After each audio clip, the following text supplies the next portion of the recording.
todas y todos. Hoy tenemos el gusto, en los miércoles científicos, de recibir la segunda mesa de precongreso. Así que bueno, Federico, te doy la palabra. Gracias. Bueno, buen día a todas y a todos. Como recién saludó Norberto, en el día de hoy estamos asistiendo a la segunda mesa precongreso de la Asociación Escuela Argentina de Psicoterapia para Graduados. En el mes pasado se dio curso a la primera mesa científica del precongreso con el título Herramientas clínicas revisitadas, nuevos rumbos. Y nos enriquecimos con las ponencias de la licenciada Susana Sternbach y el magíster Osvaldo Maltz. Esta segunda instancia, titulada Herramientas clínicas revisitadas en la urgencia, recorridos turbulentos, antecede inmediatamente al Congreso 13º de esta escuela, que lleva por título Cartografías del sufrimiento psíquico, avatares de época. Y se realizará los días 23, 24 y 25 de septiembre. Me gustaría aclarar que aún hay tiempo para la inscripción. Quien guste hacerlo y no haya podido, tiene la posibilidad, quedan algunos días. 7 distintos tipos de actividades se van a realizar durante el Congreso, Sí. Y entre ellas... escuchando un discurso. Entre ellas 3 mesas plenarias, las cuales se desarrollarán cartografías teóricas y sus nuevas encrucijadas, travesías clínicas contemporáneas, fuentes sociales del sufrimiento psíquico, hacia algunas salidas posibles a partir de la elaboración compartida. Asimismo, también este año hemos creado un espacio denominado Debates Contemporáneos, en el cual en 5 mesas simultáneas abordaremos temas puntuales que nos interrogan acerca de patologías graves en la infancia en estos tiempos, las cartografías del tiempo de las adolescencias, los entramados particulares del trabajo de duelo, el lugar de los rituales y avatares ante su ausencia, masculinidades y feminismos contemporáneos, y el modo en que ingresa toda la gama de la virtualidad en la sesión y sus efectos clínicos en diferentes dispositivos. También disfrutaremos de un espacio de conversatorio, y a lo largo de las jornadas se presentarán 32 trabajos libres en salas simultáneas. La lectura de estos abrirá el debate, y la asociación también, a través de distintas áreas y espacios de trabajo, abrirá sus puertas y compartirá producciones a través de 9 workshops diferentes e invitará al intercambio. Contaremos también con 3 talleres clínicos con presentación de material y comentadores invitados. Mesas interdisciplinarias también será protagonista de este encuentro, entrelazando la temática propuesta con el valor de la música en la vida cotidiana, la exploración de la poesía como modo de explorar lo incapturable, trazando caminos desde la experiencia a la creación literaria, y la posibilidad de adentrarnos en los horizontes y fronteras de las instituciones escolares, repensando el vínculo entre la creatividad y el aprendizaje. Como todos los años, alojaremos colegas de otras asociaciones miembros de la FLAPSIP, Federación Latinoamericana de Asociaciones de Psicoterapia Psicoanalítica y Psicoanálisis, que presentarán trabajos cuyo eje temático será cartografías clínicas del sufrimiento psíquico en Latinoamérica. Pero bueno, volviendo a la reunión que hoy nos convoca, me gustaría contarles que tenemos 2 presentadores, la magíster Sandra Borovechik y el licenciado Jorge Pose.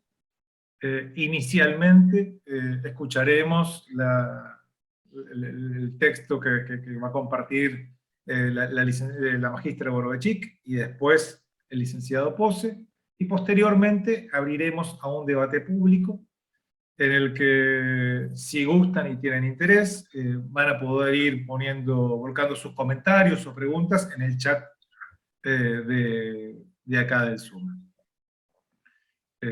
Como recién les decía, me gustaría pasarle la palabra inicialmente a la magíster Sandra Borbachik, que me gustaría contarles que ella es psicóloga y magíster en psicoanálisis, que es la secretaria general actual de la Asociación Escuela Argentina de Psicoterapias para Graduados, ex coordinadora del Centro de Investigación y Orientación Comunitaria Bernardo Raskowski de la misma escuela, supervisora del equipo de profilaxis quirúrgica y la sala de juegos terapéutica del Hospital Italiano de Buenos Aires, docente del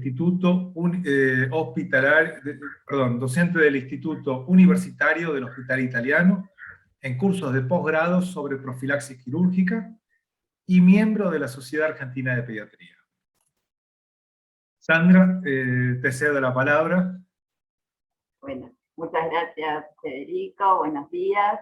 En principio quiero agradecer a la comisión organizadora del Congreso y al Consejo Directivo por esta invitación a participar de esta mesa. Será un gusto compartirla con Jorge Pose. Así que bueno, como ustedes venían diciendo, esta segunda mesa es muy importante para empezar a calentar motores para nuestro Congreso, que ya llega dentro de poquito. Los que estamos inscritos estamos ya pudiendo leer algo de los trabajos en el libro, en el ebook, así que estamos todos muy conectados y esperando nuestro congreso. Lo primero que les quiero contar es que voy a compartir con ustedes el tema de la urgencia, pero la urgencia cuando es del cuerpo, cuando lo que enferma es el cuerpo. Este último tiempo, con el tema del COVID, estuvimos muy atentos al tema de cuando enferma el cuerpo. Pero, sin embargo, este es un tema con el cual yo vengo trabajando hace mucho tiempo. ¿Qué pasa cuando el sujeto enferma? Cuando lo que irrumpe es la patología orgánica, cuando el sufrimiento es físico. Y, por supuesto, nos lleva a pensar qué pasa con lo emocional, lo psíquico en estos casos. Primero me surgió la idea de definir urgencia. Urgencia, según la Organización Mundial de la Salud, es la aparición fortuita, imprevista o inesperada, en cualquier lugar o actividad, de un problema de causa diversa y de gravedad variable que genera la conciencia de una necesidad inminente de atención por parte del sujeto que la sufre o de su familia. La urgencia, a diferencia de la emergencia, es una situación en la cual no existe riesgo inminente de muerte, pero sí requiere asistencia médica, en un lapso reducido de tiempo, ¿no? Según sea la condición, para evitar complicaciones mayores. Una urgencia médica es algo que debe resolverse en forma inmediata. Es algo que apremia, es algo que sorprende, es algo que conmueve. Entonces les propongo en este ratito que pensemos juntos cuando la urgencia es la aparición de una enfermedad. Para ponernos un poquito en tema, Aníbal, ¿me pasás los primeros? Vamos a mirar el primero un poquito más arriba.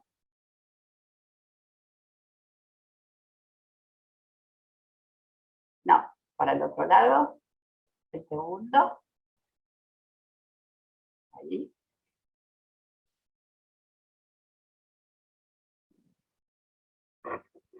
Vamos al tercero.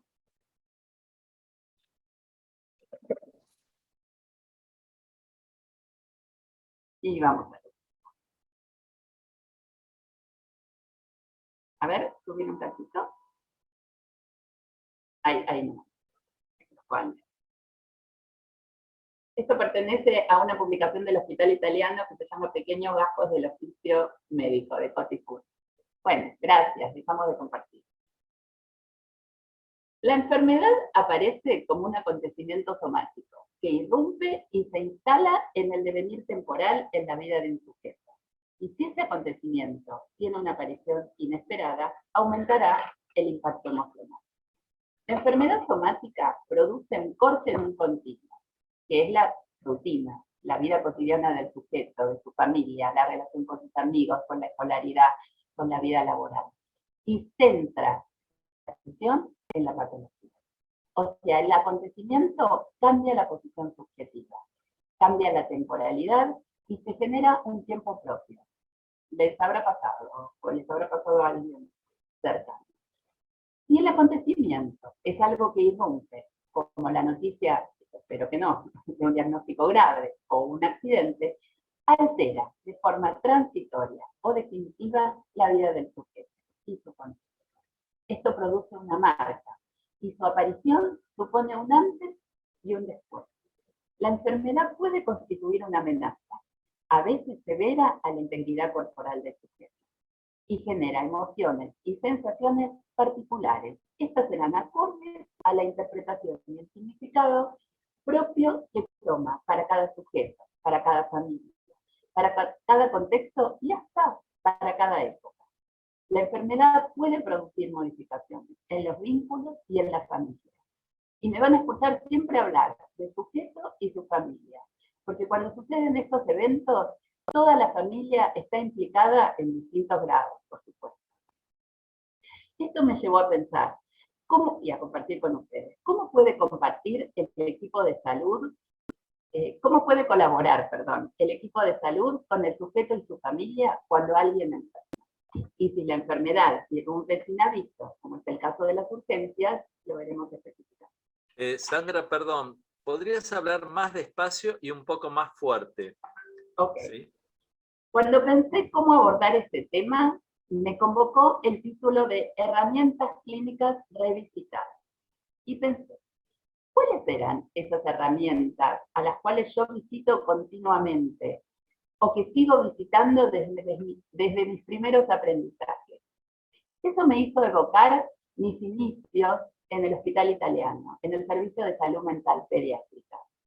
Participábamos de los ateneos que se discutían en el aula magna del hospital. A este ateneo debían participar todos los profesionales que habían intervenido con un niño. Por ejemplo, Juan Pérez, porque eso fue lo primero que aprendí, que el que se enferma, el que se accidenta, el que debe tener una cirugía, es un sujeto, con historia, en un contexto, con una edad, con una madre, con un padre, con hermanos. Era tan importante que el especialista en ese ateneo explicase sobre la tomografía y sus efectos, como el que había intervenido y jugado en la sala de juego. Y ahí nos tocaba, ante ese auditorio, relatar el juego de ese niño. Lujo y enseñanzas de haberme formado con el doctor San Antonio, fundador de ese equipo, de ese departamento de pediatría del Hospital Italiano, y del doctor Robleton. Y acá va una anécdota, publicada entre tantas en un aniversario de la muerte del doctor San Antonio. Dice así, la voy a compartir con ustedes. Lo cierto es que ese miércoles decidimos presentarle al doctor San Antonio ese chico que no se dejaba revisar. Tenía 8 o 9 años y estaba internado con un cuadro hematológico severo. El pobre había sido tan manoseado y pinchado en los últimos tiempos que había optado por no dejarse tocar. Y si uno insistía demasiado, le tiraba con lo que tenía sobre la mesita de luz. El pretexto era sencillo. Dijimos que algunos de nosotros le encontrábamos un agrandamiento del vaso y otros que no se podía palpar, y como ese dato era importante para el pronóstico y el tratamiento, queríamos que usted desempatara. Salimos al pasillo para cruzar hasta la sala 1, donde estaba el chico. Cuando estábamos a mitad de camino, usted se detuvo un momento, y como pensando en voz alta, nos dijo que era probable que si entrábamos todos juntos, el chico se asustaría. Así que usted iba a entrar delante nuestro, pero solo. Cuando llegamos al hall de entrada de la sala, usted nuevamente se paró y propuso que nos sacáramos los guardapolvos para no alarmar al chico. Ahí comenzamos a presentir la derrota. Usted caminó lentamente, como distraído. Al verlo acercarse, el chico se sentó, con la espalda apoyada en el respaldo, listo para defenderse. Usted pasó de largo, como sin reparar en él, y el chico lo siguió con la mirada. Entonces usted volvió sobre sus pasos, se acercó a la mesa de luz y revolvió en una bolsita con mandarinas que había encima de la mesita. Sin hablar con él, tomó una y empezó a pelar. El chico indignado lo interrogó. Esas mandarinas son mías. Yo sé, dijo usted, mientras se comía un gajo. Pero vos ya comiste un montón, y yo ni siquiera almorcé. Yo no comí ninguna, protestó el chico. Mi mamá las trajo hace un rato. Me parece que vos sos un medio mentiroso, dijo usted sonriéndole. Mira, acá tenés una, dos, acá hay otros gajos más. Y mientras decía esto, recorría el abdomen del chico, que lo dejaba hacer, asombrado. Después de todo, por unas mandarinas, no vamos a dejar de ser amigos, ¿no? Dicho lo cual, le tocó la cabeza y caminó en dirección a nosotros. Pasó en medio del grupo y como quien comparte un secreto, susurró. Me parece que no tiene el vaso grande.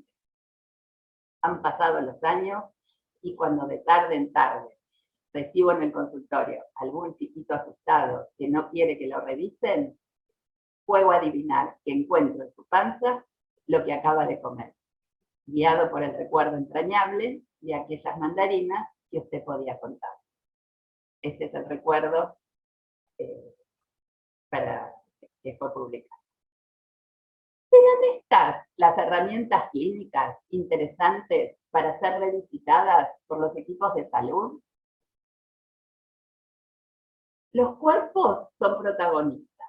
La urgencia se asocia con esa sensación subjetiva de no hay tiempo o no hay salida, y hasta de un impulso a intervenir. Sin embargo, la relación humana ha sido siempre fundamental. La importancia del buen diagnóstico, para lo cual es necesario pensar al enfermo como un sujeto. Poder empatizar, contener, escuchar y hablar con sinceridad. Brindar gestos, mirar a los ojos, ya que es lo que nos va a permitir escuchar lo que este cuerpo tiene para decir. El diagnóstico de una enfermedad, la información de la necesidad de una cirugía, es un impacto potencialmente traumático para el paciente y su familia. Y digo potencialmente traumático porque sabemos que siempre va a ser una situación de estrés, pero dependerá de los recursos internos y externos que se convierta en una situación traumática o no. En el proyecto de psicología, Freud define el trauma de dos maneras diferentes: el trauma por extracción, el trauma por resignificación. Define entonces el trauma físico como un acontecimiento de la vida del sujeto caracterizado por su intensidad y por la incapacidad del sujeto de responder a él adecuadamente, y el trastorno y los efectos patógenos duraderos que provoca en la organización. Entonces, en términos económicos, el traumatismo se caracteriza por un flujo de excitaciones excesivo en relación con la tolerancia del sujeto y su capacidad de controlar y elaborar psíquicamente dichas excitaciones.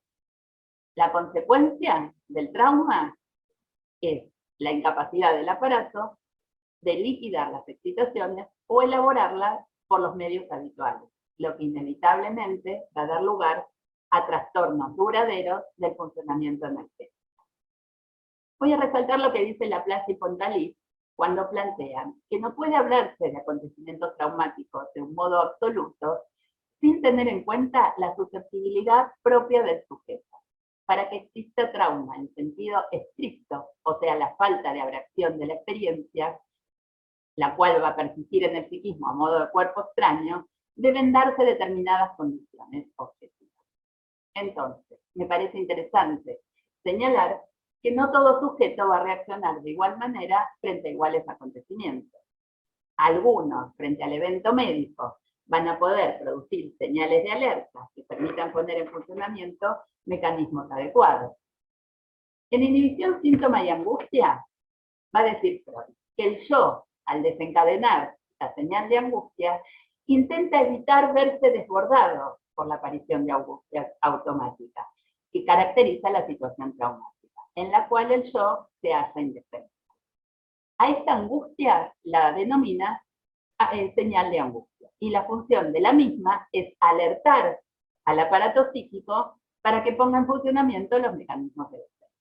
Otras veces, el aparato psíquico queda anegado por la angustia y el resultado es la pérdida transitoria de las funciones psíquicas con la aparición de la angustia automática o crisis de angustia.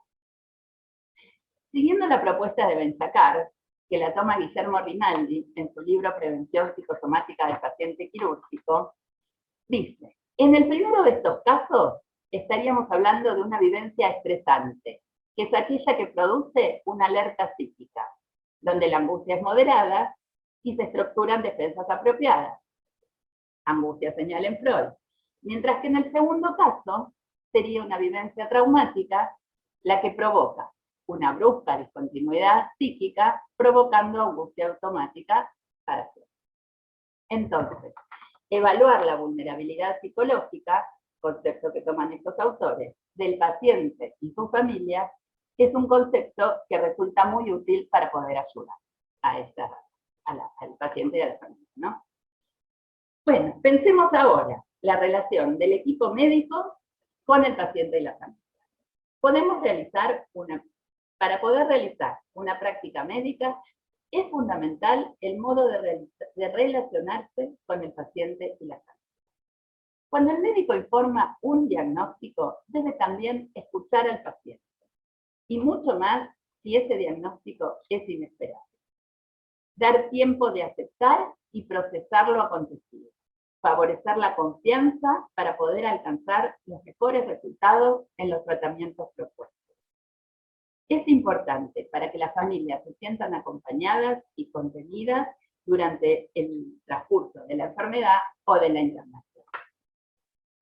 En este sentido, el equipo puede funcionar como un sostén, ya que muchas veces la información implica un alto grado de incertidumbre. No siempre cuando se da un diagnóstico se sabe cómo va a seguir el proceso de esa enfermedad, o cuando un paciente se interna hasta que están los estudios, hasta que se arma un protocolo de tratamiento. La información no es solo un resultado, es un proceso, son pasos en el proceso de curar o de mejorar una patología. Una manera de aliviar la tensión, entonces, está dada por el modo de comunicar. La comunicación accesible, dosificada, veraz y confiable, permite que sea procesada. Los padres, esto uno lo ve cuando toma una entrevista, recuerdan durante muchísimos años la manera que se les comunicó el diagnóstico de la enfermedad de sus hijos o a sí mismos. Como dicen, es el mensajero el que trae la noticia, ¿no? Actualmente se ha salido del modelo médico hegemónico. La relación médico-paciente se da en un contexto diferente, que ha evolucionado como ha evolucionado la tecnología. Los pacientes y sus familias son considerados como miembros del equipo. Comparten los intercambios y participan de la toma de decisiones. Por ahí después en el intercambio podemos pensar algunos ejemplos que hagan un éxito de nota. Por supuesto que este diálogo va a ser adecuado a la edad, a la capacidad de comprensión y el desarrollo de los mismos, sea un niño, una niña, un adolescente o un adulto. Estas premisas respetan las leyes vigentes de los derechos de los pacientes en su relación con los profesionales y las instituciones de salud. Los niños y adolescentes hoy nos sorprenden con sus preguntas, su capacidad de cuestionar y de adaptación a las enfermedades.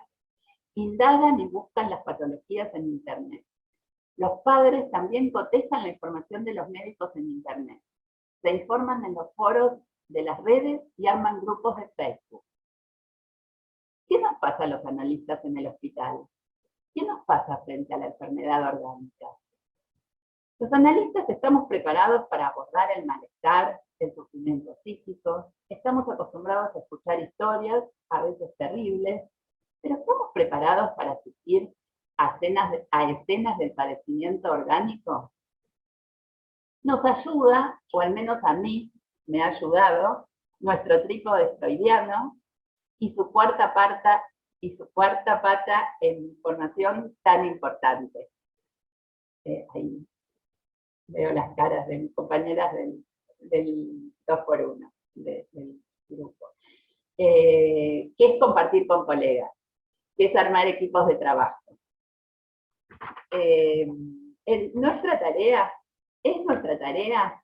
Frente a la irrupción de la patología orgánica, ofrecer una pausa, abrir un espacio para pensar, con el objetivo de procesar esa intensidad, en términos económicos de cantidad de libido, que el aparato psíquico necesita para procesar. En ese espacio aparece la palabra, aparece el jugar, aparece el dibujo.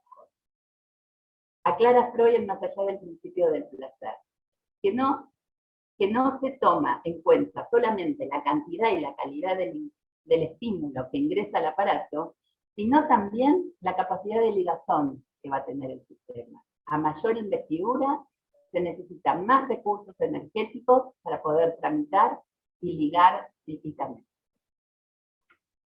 El enfoque económico de la metapsicología freudiana es el que permite explicar los aspectos relativos al destino de las cantidades de excitación que se ponen en juego e implican trabajo para el aparato psíquico. Si bien Freud va complejizando su teoría sobre el aparato psíquico y su funcionamiento, permanecerá en su obra la idea de la función del aparato psíquico como encargado de administrar y tramitar la cantidad de excitación que recibe el aparato, tanto desde afuera como desde adentro, procesando, evitando la pura descarga. Entonces, en el encuentro con el paciente nos proponemos, dar lugar a la palabra, al jugar con los más chicos, que permite acceder al universo simbólico muy diferente a la plena descarga. La palabra tiene función como instrumento de ligadura.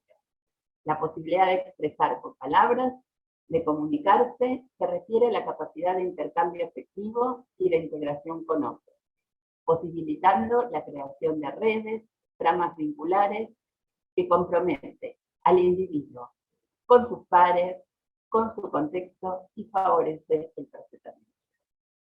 Una niña internada hace mucho tiempo, entro a su habitación, yo con mi guardapolvo blanco, entro y me siento en la silla al lado de la cama. Me mira y me dice, yo sé quién sos vos. Ah, sí, ¿quién soy? Una psicóloga. ¿Cómo sabés? Porque te sentaste en esto. Bueno, te pido, Aníbal, la siguiente, a partir del azul.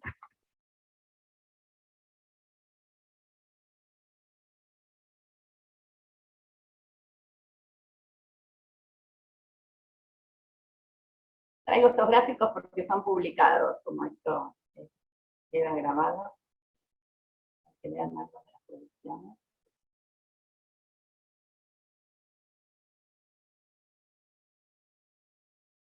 La siguiente.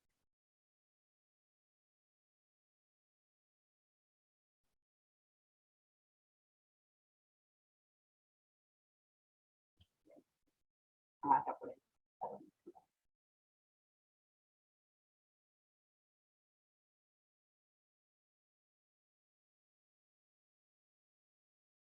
Esta última, ¿no?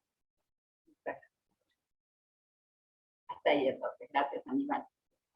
Desde la psicoprofilaxis quirúrgica, la psicoprofilaxis clínica, que es la especialidad a la que yo me he dedicado desde mis inicios, o desde la interconsulta, nos proponemos entonces acompañar al paciente y su familia a atravesar el evento médico de la mejor manera posible y con los recursos más adecuados, pero también un trabajo con el equipo de salud. Si bien no siempre es fácil trabajar, lidiar, interpelar con la interdisciplina, claramente, esto lo conversábamos antes de ingresar a la reunión, claramente la ganancia es para todos, para el paciente y su familia, pero también para los propios integrantes del equipo de salud. Trabajar estas cuestiones con el equipo interdisciplinario permite generar un verdadero trabajo de elaboración y de prevención. Por ejemplo, es función, en mi especialidad específicamente, es función del equipo médico brindar la información adecuada. Calidad, ¿qué implica esto? Calidad de información, momento oportuno para brindarla e integrantes de la familia a quien ofrecerla, por ejemplo.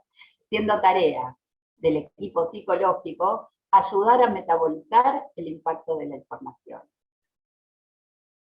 Y me parece importante hacer un comentario. Si querés, vemos lo siguiente mientras cuento esto. Aníbal.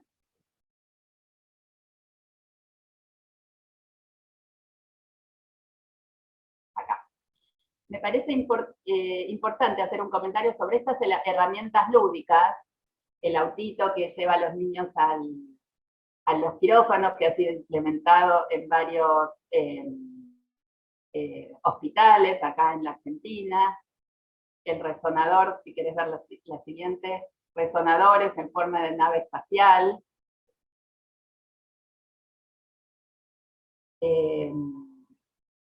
Estas son unas enfermeras del Hospital Garraham que pintan a niños quemados, en la sala de quemados, que les hace más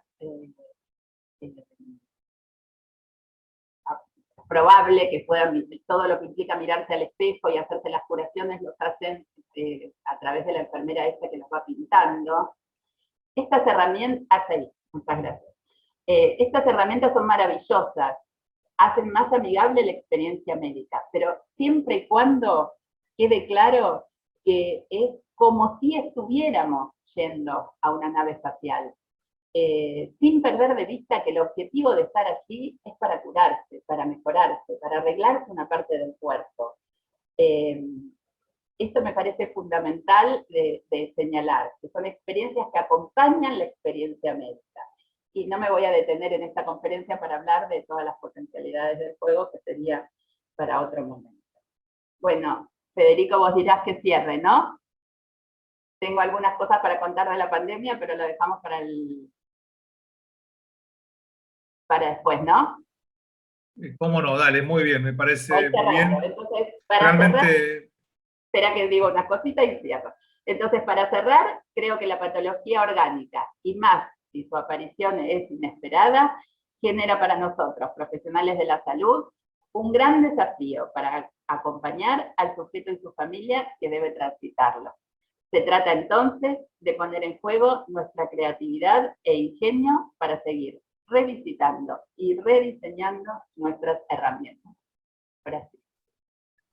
Bueno, muchísimas gracias, Sandra. Realmente es muy interesante. Imagino que te habrás quedado con un montón de cosas porque, nada, suena muy extensa tu experiencia en este ámbito y es súper interesante y muy rica, al menos para mí.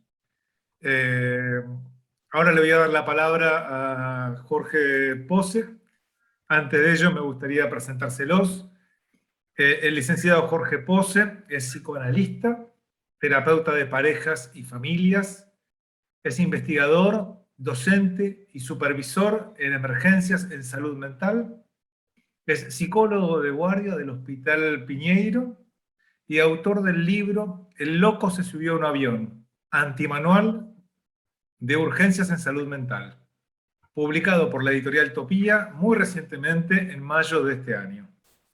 Así que, Jorge, te voy a pedir que te desmutees y te voy a dar la palabra. ¿Se me escucha bien ahora? Muy bien.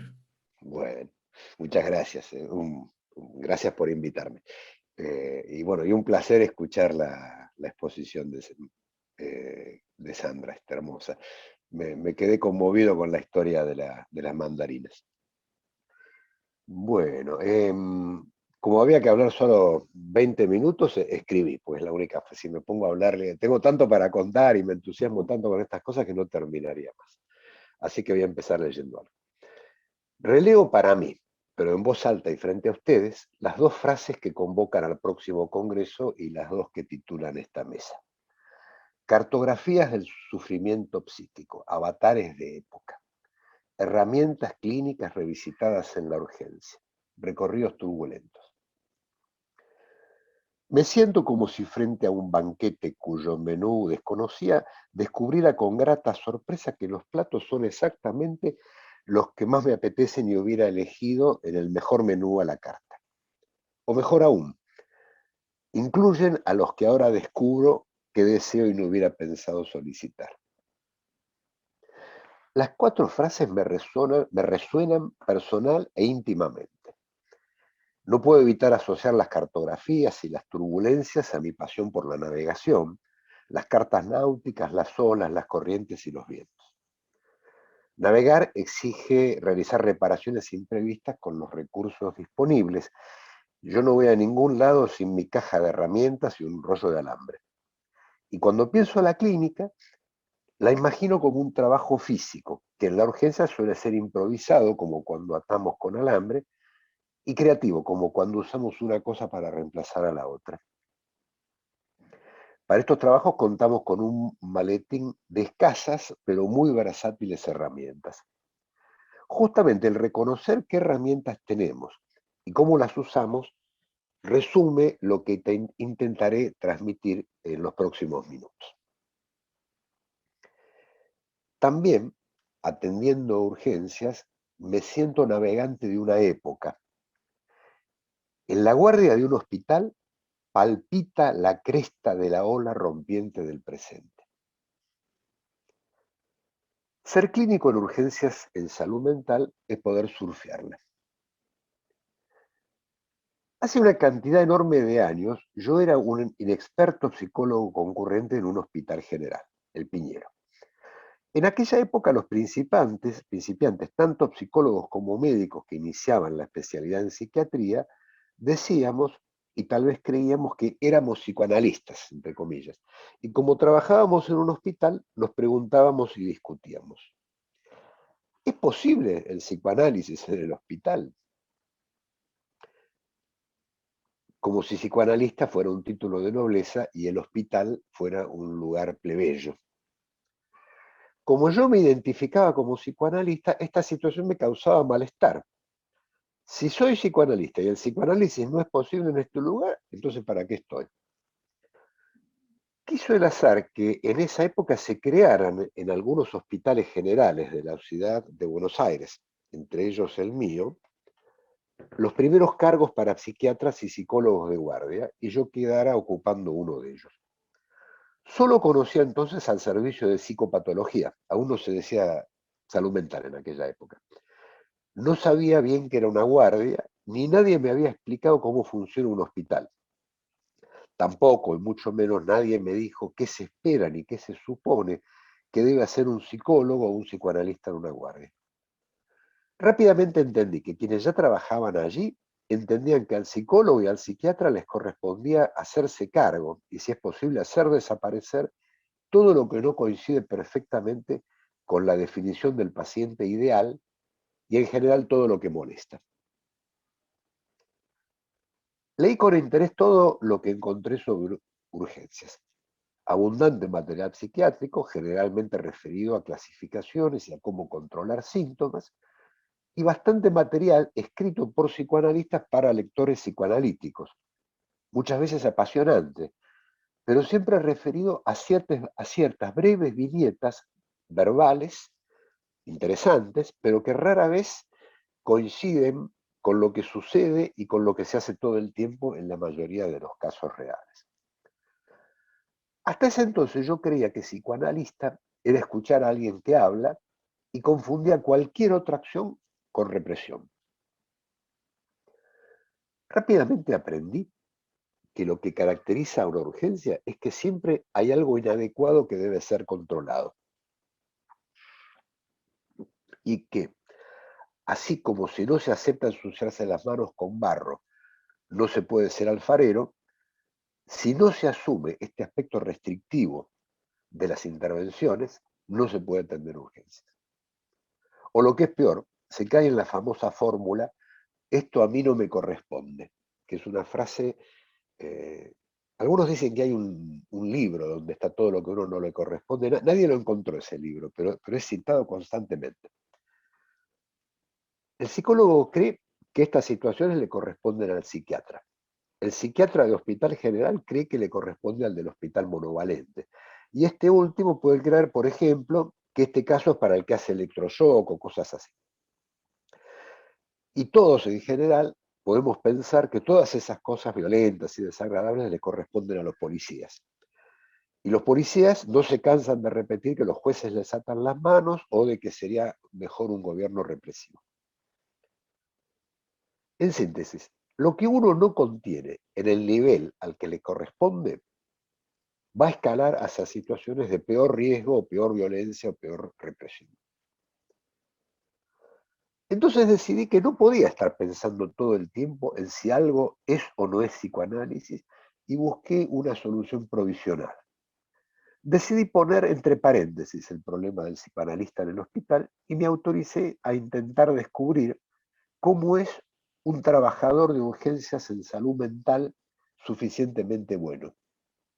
Bueno, ustedes que son colegas saben de dónde viene esa frase. Y eventualmente, alguna vez retomar el tema de si una cosa tiene o no relación con la otra. En ese momento dejé de intentar actuar en cada urgencia como si fuese una entrevista preliminar al psicoanálisis y pensé que cada una podría ser la ocasión para un pequeño tratamiento sin que importara si era o no era, o si era más o menos psicoanalítico. Fue entonces cuando hice mi descubrimiento. Esta fue una fórmula que se me ocurrió para contar digamos, la experiencia. Mejor dicho, creí que había descubierto algo, porque después entendí que esto ya estaba descubierto, que yo no había descubierto nada. Pero ya van a ver igual por qué estoy ansioso por transmitirlo así. Voy a describir el descubrimiento, entre comillas, como si fuera una receta de cocina en la que se colocan ciertos ingredientes de cierto modo y luego se obtiene determinado plato. Igual soy consciente de lo que voy a enumerar son las herramientas, metafóricas herramientas, que deberíamos llevar en el maletín y del que yo sé que el auditorio de esta charla, formado por colegas, ya conoce inmediatamente. Pero permítanme por ahora no darles nombre, no voy a decir que la pinza es la pinza, ni el destornillador. Menciono los ingredientes. Aproximarse a una urgencia haciendo lo que corresponde y es imprescindible hacer. Como trabajador de la salud en general, de la salud mental en particular y como ser humano, aportando a esta acción todos los recursos y todo el bagaje conceptual, experiencial, afectivo, creativo e ideativo con el que se cuenta, independientemente de la educación formal, del título y de las incumbencias profesionales. Pero al mismo tiempo, abstenerse de hacer de más o de hacer lo que no es necesario. Alojar, aceptar el caso, la situación, la urgencia, aunque se sienta o se crea que no corresponde o no se puede. Y construir un espacio y un tiempo en el que los pacientes sepan que serán atendidos. Dejar que se desplieguen los síntomas, controlando solo los realmente peligrosos e intentando intervenciones para que en el paciente esta contención funcione como un abrazo amistoso. O como la acción de una madre suficientemente buena, repito la fórmula, o un analista de niños conteniendo un berrinche de un niño sin obstaculizar la expresión de su sentido. Permitir que se exprese lo patológico, la compulsión a la repetición de la historia y del paciente y de su entorno. Reconocerlo y confiar que esta repetición será distinta porque estamos nosotros. Esta para mí es una fórmula fundamental. Todo es repetición. La gente vive repitiendo. Pero cuando repite en la situación de urgencia frente a un clínico de emergencias, es una repetición diferente solo porque estamos ahí. Digamos, hay que confiar, eso ya es toda una intervención. Porque estamos nosotros que no daremos la respuesta que habitualmente ha recibido el sujeto y que ha perpetuado hasta ahora ese ciclo. No solo no la repetimos, sino que la transformamos creativamente en oportunidad para romper la identidad con el pasado y favorecer la emergencia subjetiva. Otro ingrediente, tomar nota de las propias emociones, impulsos, pero abstenerse de actuarlos. Y comprender que la actitud de los pacientes hacia nosotros está cargada por afectos y tendencias que provienen de situaciones e historia de su pasado y de la fuera de este encuentro actual, por lo que no nos ofendemos y no somos seducidos. Y aun si fuésemos ofendidos o seducidos, nos abstenemos de responder.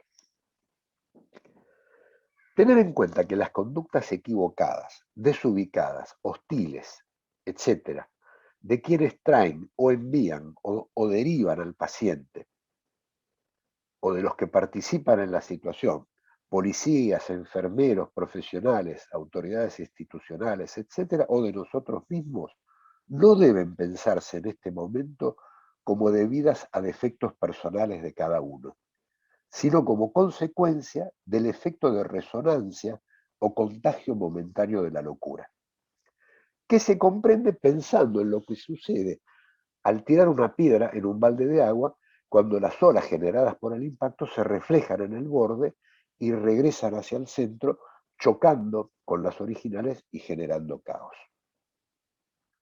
O sea, entender que nuestro trabajo no es atender a un loco, sino trabajar con la locura de todos, incluyendo la nuestra.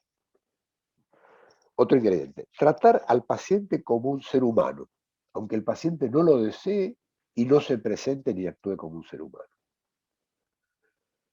Tener en cuenta y hacer notar que se tiene en cuenta que a pesar de que la situación puede presentar al paciente como un objeto plano y clasificable, al que le podría corresponder una respuesta esquemática, lineal e indiferenciada, en realidad se está frente a un sujeto único, cuyo espesor, complejidad y especificidad es inabarcable.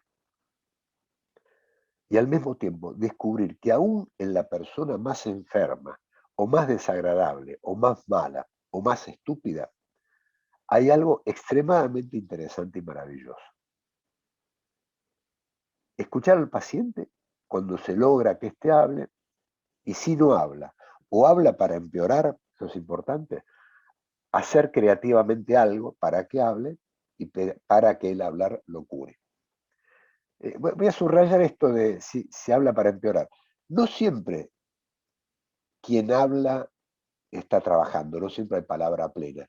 A veces se habla para lastimar, para herir, para empeorar. O sea, el hablar es el síntoma. En ese caso hay que evitar que hable. Mejor que respire, que haga otra cosa, digamos, para que en algún momento pueda hablar de veras con ese hablar con el que nosotros trabajamos, ¿no?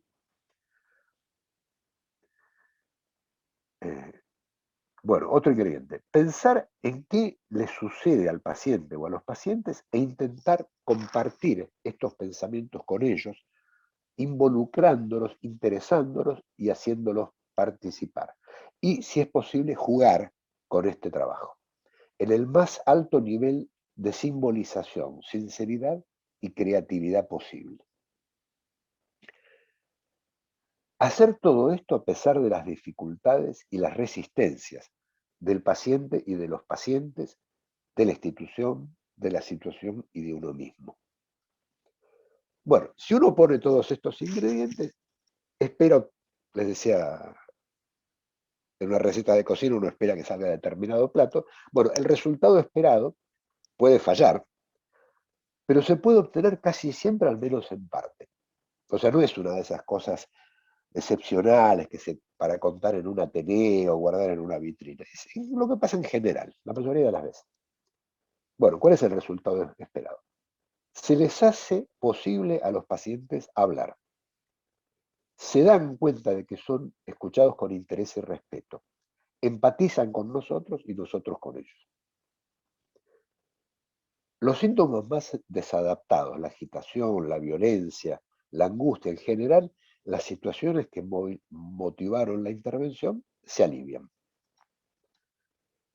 Eventualmente, la mayoría de los pacientes, cada uno a su modo y en las medidas de sus posibilidades, puede llegar a pensar, simbolizar y o ubicar dentro de la historia personal y o encontrar algún sentido a lo que sucedió o reposicionarse subjetivamente frente a ello. Bueno, esto fue lo que descubrí. El problema, como les decía, es que ya estaba descubierto.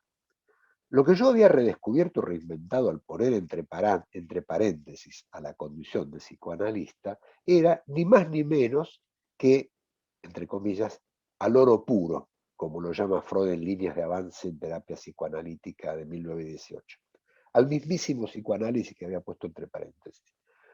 tal vez desprovisto de su envoltorio formal, sin diván, sin encuadre, sin consultorio ni horarios, y sin ninguna intención a priori de psicoanalizar. Lo había encontrado como se lo reconoce después de la intervención, por sus resultados. Bueno, me gustaría contar casos, muchos casos, para ejemplificar esto, pero sería imposible en un tiempo razonable y además estaría spoileando mi libro, que me gustaría que lo lean. Así que elegí uno que no está en el libro, pero suelo recordar en estas charlas. Es breve y, por lo menos para mí, es muy tierno. Seguro que se van a acordar del de las mandarinas, que creo que es del mismo palo. En una ocasión intentaba escuchar a un paciente en un box de guardia, pero los gritos desgarradores de un bebé en el box de al lado nos hacían imposible continuar. Uno se acostumbra en la guardia a ignorar estas cosas, pero estos gritos eran terribles y tuve que interrumpir la entrevista. Cuando ingresé al box vecino me encontré con una pareja que intentaba sin éxito y por la fuerza aplicar un sachet de suero congelado sobre la boca de un bebé. Evidentemente se había golpeado, le sangraban los labios y el rostro estaba muy inflamado. Seguramente les habían indicado aplicarle hielo, pero el remedio estaba haciendo mucho peor que la enfermedad y el pequeño luchaba como gato encerrado para evitar el contacto. Tomé yo el envase congelado, lo aproximé a mi boca y simulé con gestos y sonidos que lo lamía como un helado delicioso. El bebé inmediatamente estiró los bracitos para tomarlo y chuparlo con evidente satisfacción y alivio. Me alegré por la rápida solución del problema y por haber conseguido silencio y regresé con el paciente que había dejado esperando, que me preocupaba. Un buen rato después, al salir de la entrevista, me reencontré con los padres del pequeño que ya no presentaba un hematoma tan grande y seguía chupando todavía el envase con hielo. Doctor, tenemos curiosidad por saber cuál es su especialidad. Soy psicólogo de guardia, le respondí. Entonces la mujer, dirigiéndose a su pareja, le dijo, claro, es psicoanalista. Sinceramente no había pensado hasta ese momento en ese episodio como una intervención, pero me emocionó pensar que el título de psicoanalista solo lo otorgan al paciente, y que en este caso el paciente había sido el bebé. Les decía al principio que deseaba transmitir el descubrimiento, aunque ya estuviera descubierto, porque a lo largo de muchos años me dediqué a recibir a residentes y rotantes que me acompañaron en esta tarea, haciéndola mucho más grata e interesante para mí. Muchos me hicieron notar que esta forma de trabajar no es evidente ni automática para quienes tienen alguna formación psicoanalítica. Y al mismo tiempo que es posible y estimulante para futuros psiquiatras y trabajadores sociales, aunque no la tengan, aunque no cuenten con formación psicoanalítica. Por otra parte, las recientes generaciones de psiquiatras reciben una formación que los orienta en una dirección alejada de la subjetividad. Y los psicoanalistas tal vez no estamos haciendo lo suficiente por influir en las fronteras del trabajo en salud mental. Estoy a punto de jubilarme de mi amado trabajo de clínico de emergencias y siento alguna responsabilidad por aportar algún granito de arena a esta enorme tarea que nos interpela a los psicoanalistas. Mi libro, que trata de ser accesibles a lectores no psicoanalistas, sosteniendo al mismo tiempo una modalidad psicoanalítica posible en este contexto, es un intento en este sentido. Para terminar, releo una oración que tomé de la fundamentación de este congreso.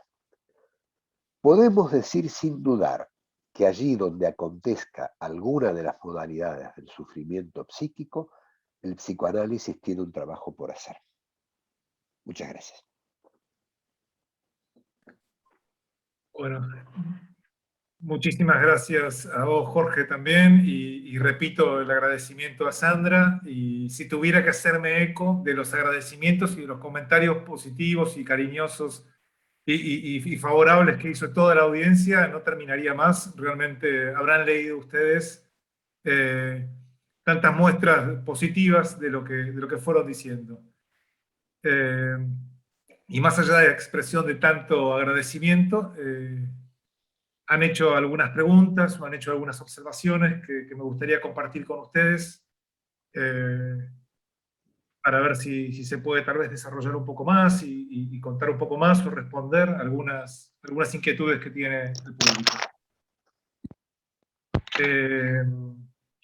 De Aníbal Repeto, para Sandra, comenta y pregunta: la modificación del modelo médico hegemónico, con mayor participación del paciente o sus familiares en la toma de decisiones, ¿responde a una mayor consideración respecto del sujeto paciente o a su transformación en consumidor de servicios de salud? Adriana Cabuli rescata la importancia del rescate de la subjetividad en los niños y te sigue agradeciendo. Muy interesantes, Mabel Fuentes dice muy interesantes las viñetas. Siguen agradeciendo a ambos.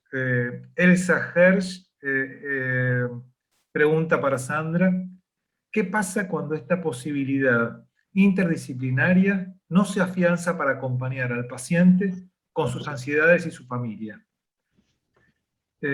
Cintia Chantrill dice: muy interesante tu exposición, Sandra, conmovedora.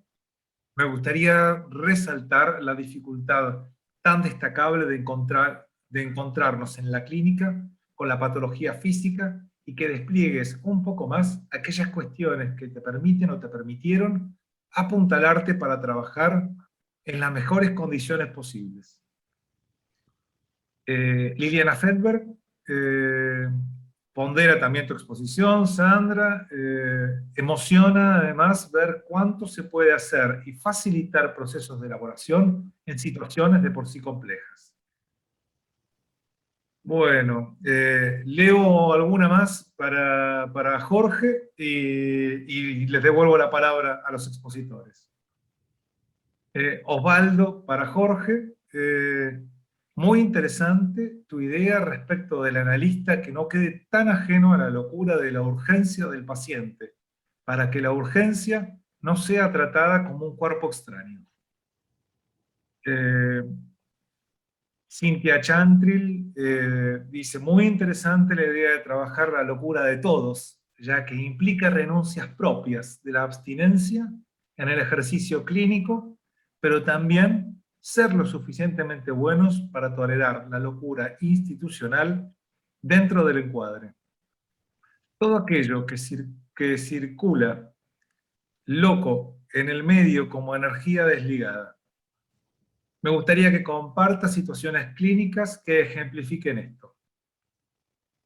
Y la última, y le devuelvo la palabra, de Nélida Di Rienzo.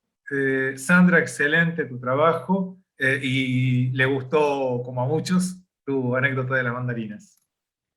Así que, si están de acuerdo, Sandra, te devuelvo primero la palabra, que las primeras preguntas fueron hacia vos, y después, Jorge, también a vos, para que puedan intercambiar con el público.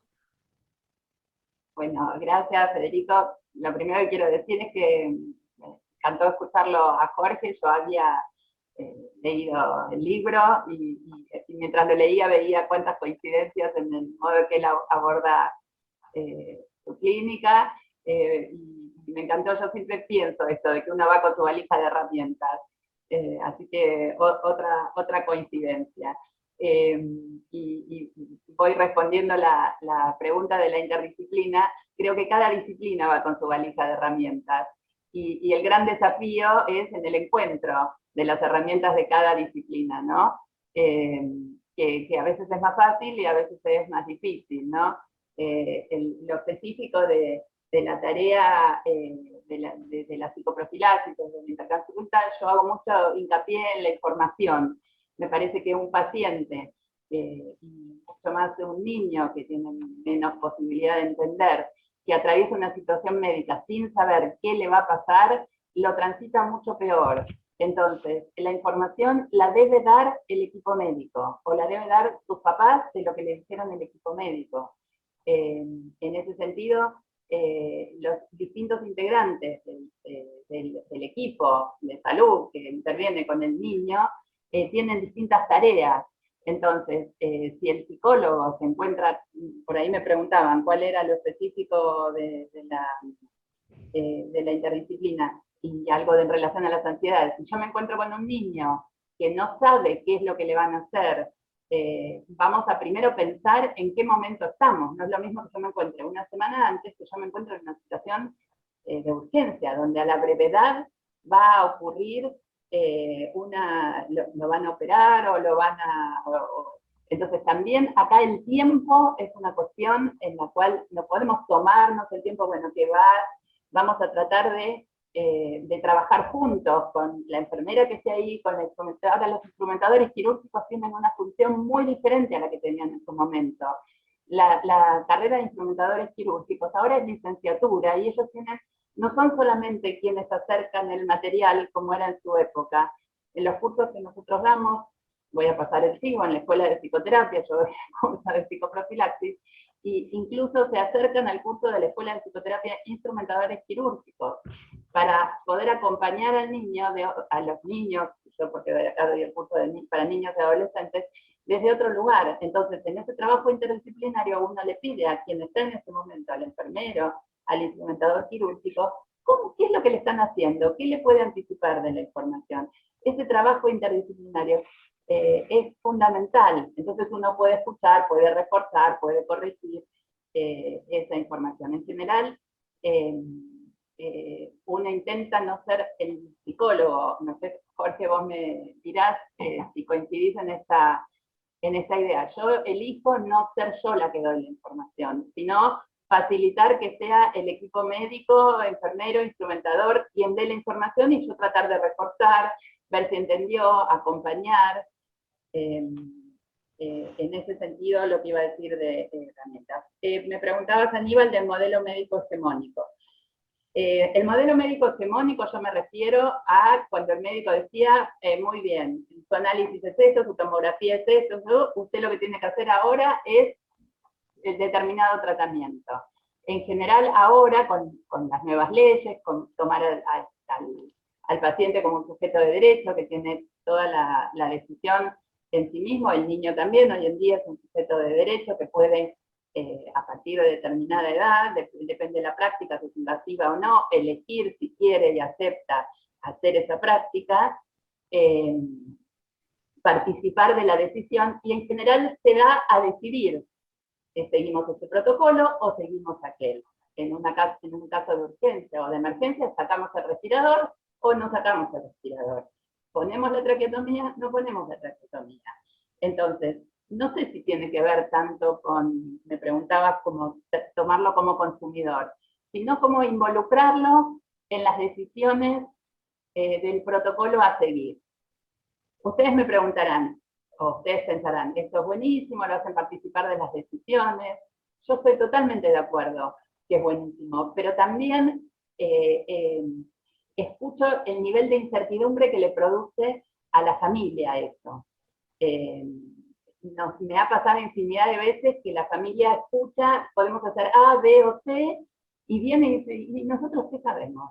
Sandra, ¿vos qué harías? Y le preguntan al médico con el cual tienen un vínculo más cercano, si fuera tu hijo, ¿vos qué harías? Si fuera tu hermano, ¿vos qué harías? Tener ese poder de decisión es muy importante porque tienen el derecho de hacerlo, pero también es muy ansiógeno, es muy difícil a veces tomar esas decisiones. En mi caso, siempre lo que hago es abrir un espacio de discusión, de ver las opciones, de analizarlas y de ayudarlos a tomar la respuesta, la solución o la vía que ellos consideren posible, como haríamos en cualquier caso que nos encontramos con un paciente que tiene que tomar una decisión, ¿no? Por supuesto que la decisión es de los pacientes, pero tiene más en las decisiones a tomar, en el protocolo, a ir como tratamiento o como respuesta, más que una cosa de tomarlo como consumidor. Quizás por ahí eso tiene más que ver con las obras sociales y con otro tipo de respuestas. Yo lo tomaba más como diagnóstico, tratamiento a seguir, ¿no? Que tienen un gran grado de incertidumbre y los convocan a los padres y los incluyen a los padres, yo digo a los padres de los niños porque son más experiencia, pero también a los adultos en estos casos. Por ahí Jorge después me decís también cuál es tu experiencia. Me faltaba una más, a ver si me ayudás. Ah, el de Cintia. ¿Qué hago yo para atravesar estas situaciones? ¿Será algo así? Fede. Sí, ya te doy la mano. Cuando yo superviso la sala de juegos del hospital, que son chicas, en general son mujeres, pero hay colegas varones también, jóvenes que recién se inician, y siempre trabajamos sobre esto, ¿no? Sobre lo difícil que es entrar por primera vez a terapia intensiva, entrar por primera vez a una habitación a ver un paciente, bueno, con algunas limitaciones o suero o drenajes, o bueno, estas cosas propias de la enfermedad orgánica. Y siempre decimos lo mismo: supervisar, analizarse, seguir estudiando, y el equipo, fundamental. El trabajo con los colegas, el trabajo en equipo, y el resultado de todas estas cosas es las limitaciones propias. Saber que va a haber momentos donde uno va a elegir no tomar un paciente, no tomar un paciente con determinada patología, por algunas cuestiones que verá en la supervisión o que verá en el análisis, y va a haber otro que va a poder tomar ese paciente perfectamente. Por eso, este tipo de trabajo, a mi gusto, no se puede hacer solo. Se hace en equipo. Se hace con otros, con colegas. Con este paciente, en este momento, yo lo puedo trabajar y lo puedo acompañar. En este momento, lo trabaja mi colega. Es la manera de cuidarnos y cuidar a los pacientes. Bueno, te dejo, Jorge, hablé bastante. ¿Puedo hablar? ¿Se me escucha? Sí, yo te quiero escuchar también. Bueno, muy interesante lo que decís. Bueno, anoté que Osvaldo comentaba acerca de no mantener al analista ajeno a la locura del paciente. Sí, realmente creo que es un tema clave, la locura de todos. A mí me influyó mucho, hace muchos años, en la época de estudiante, el libro de Isaac Luchina sobre interconsulta, que él cuenta varios casos de interconsulta, tal cual, realmente cuando uno va a hacer una interconsulta tiene esa experiencia de decir, pero ¿para qué me llamaron? Por ahí el paciente no justificaba o no pasaba, digamos, hay como una discontinuidad, digamos, entre digamos, llega el pedido como anónimo, quien lo pidió no está presente. Lo que descubre Luchina es que en realidad la interconsulta no es sobre el paciente, es sobre la relación del paciente con el médico y del médico con su jefe, con la sala, con la enfermera, con la familia del paciente, con los otros pacientes de las... Digamos, toda esa estructura está resonando, y a veces el paciente puede ser lo de menos, digamos, el foco del problema puede caer en cualquiera de estos puntos o en toda la estructura que resuena al mismo tiempo. Muchos casos se resuelven trabajando eso, trabajando lo que nos enloquece a todos, y con solo hacer eso el paciente designado mejora. Digamos, basta, no sé, voy a poner un ejemplo extremo. Una vez habían traído a la guardia a un muchacho profundamente débil mental, un muchacho que debía tener, no sé, como 20 años de edad, era muy grandote, una persona enorme y obesa, y tenía un nivel intelectual como el de un bebé, digamos. Estaba extremadamente agitado, una excitación psicomotriz terrible, y un montón de gente lo trataba de contener, y se había generado una situación realmente enloquecedora, porque como era tan grandote, digamos, todos los que se acercaban, yo mismo terminé ayudando a sostener ese conjunto, y era, bueno, por supuesto, muy cansador y desagradable la escena, y nadie entendía lo que pasaba. En un momento me di cuenta de que el muchacho no era agresivo, o sea, no trataba de lastimarnos, ni siquiera trataba de escapar, solo saltaba y se agitaba. Entonces se me ocurrió que lo podríamos, tal como éramos muchos, propuse que lo soltáramos y formáramos una ronda alrededor de él, en un espacio abierto, salimos a un lugar abierto, y una ronda como para que no se nos escapara, digamos, no se fuera a lastimar a otro lado, Y bueno, y esto dio resultado porque el muchacho siguió haciendo lo mismo, pero ya nosotros no teníamos que intervenir, bastaba que nos cuidáramos, ¿no?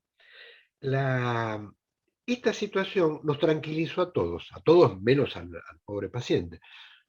Pero al tranquilizarnos nosotros, la actitud del chico cambió profundamente.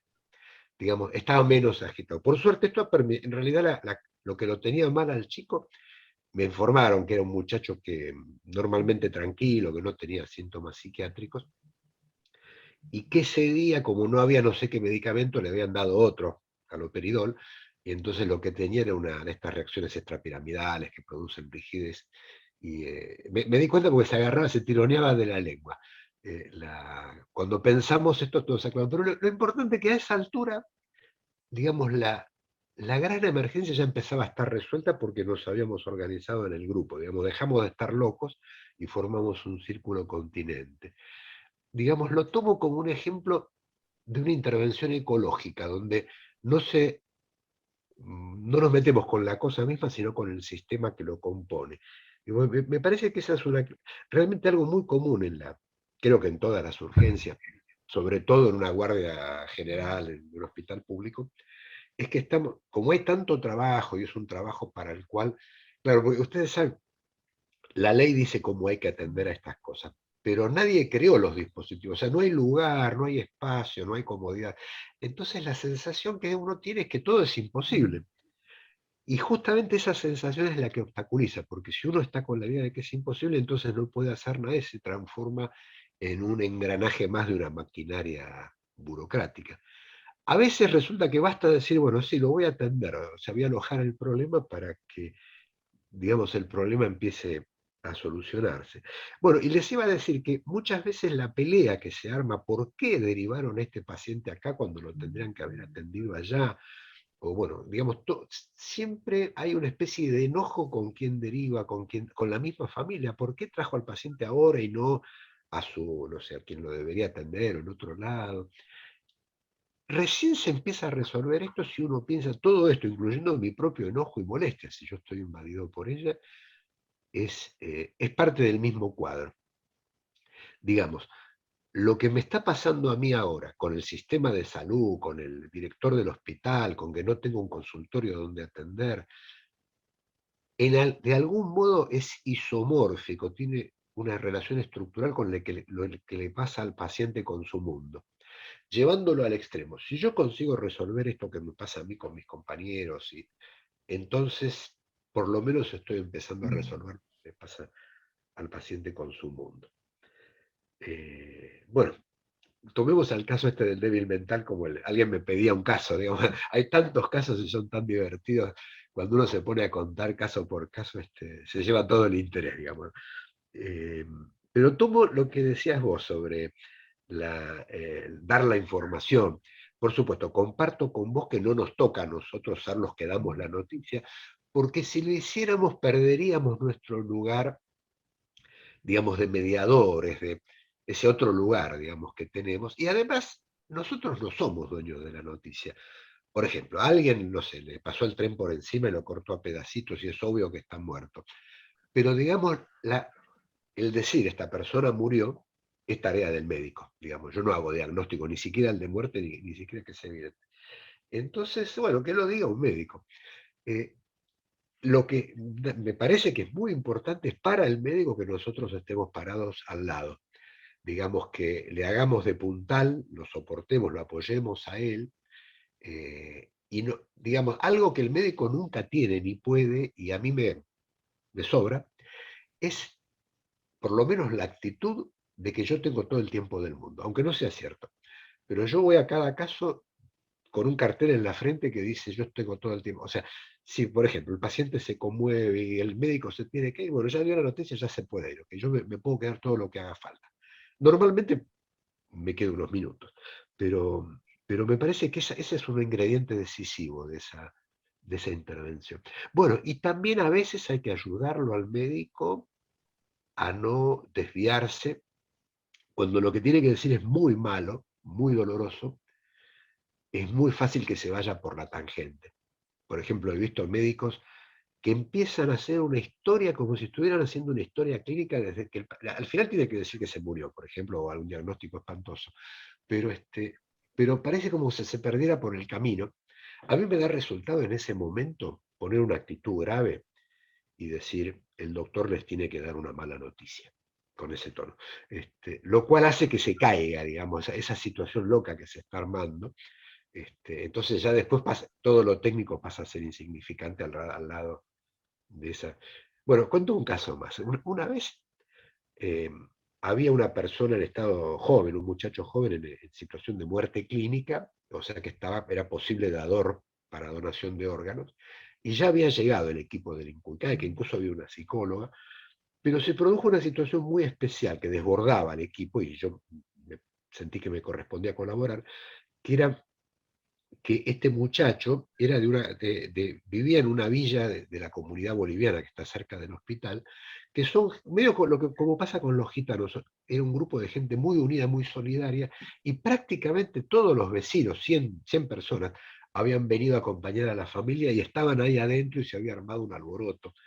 Entonces yo colaboré en decir, bueno, que se quede uno de la familia, los familiares, un representante de una parte de la comunidad. Formamos como una especie de sistema de delegación y yo prometí, bueno, llevé al resto de la gente afuera y les prometí que yo iba a ser de intermediario, iba a llevarles novedades. Así que me sentí parte del caso. Y en un momento se daba, bueno, no voy a extender, hay un tema técnico, pero para poder, bueno, justo Sandra es una experta en esto, en el italiano seguro, pero bueno, para poder tomar un órgano de un donante, tiene que haber 2 electroencefalogramas planos. Y eso no siempre se logra, aunque sea obvio que el paciente ya no se va a recuperar. Y ahí la noticia que le daba el jefe del equipo a la familia era que el segundo electroencefalograma no había salido plano, o sea, todavía había alguna actividad cerebral, una actividad parásita, digamos, no era ninguna buena. Pero cuando él daba esta noticia en forma muy técnica, lo que entendía la familia es que el muchacho no está muerto, todavía vive. Entonces festejaban y armaban un alboroto y otra vez entraba toda la gente que estaba fuera del alboroto, se empezaba a armar una fiesta porque parecía que se había salvado. Me acuerdo como uno de los casos más difíciles que me tocó intervenir, porque mi intervención era decir, no, las noticias no son buenas, sino muy malas, siguen siendo muy... Posiblemente para este médico, la falta de electroencefalograma paro era una mala noticia porque no permitía hacer su tarea técnica, pero digamos, al darle la noticia a la familia se le contaminaba la información. Digamos, bueno, recuerdo esto como una situación muy difícil, porque ahí sí yo sentía, el médico ya dio la noticia, pero la dio de un modo en el que la gente no la entendió. Digamos, bueno, hubo que resolver eso. Otra cosa quería decir sobre tu experiencia con niños, que me resulta... Digamos, yo no soy analista de niños, pero aprendí, todo lo que aprendí, lo que hago con la gente en crisis, lo aprendí de los analistas de niños. Por ejemplo, cuando un adulto se entera de una noticia espantosa, de un diagnóstico espantoso, o está en una crisis de locura, es como un niño. Hay que intervenir con él como hacen los analistas de niños. A veces es difícil, porque por ejemplo a un niño chiquito en un berrinche yo lo puedo abrazar amorosamente, a un grandote forzudo por ahí voy a salir lastimado si quiero hacer lo mismo solo. Pero está claro que eso es lo que hay que hacer.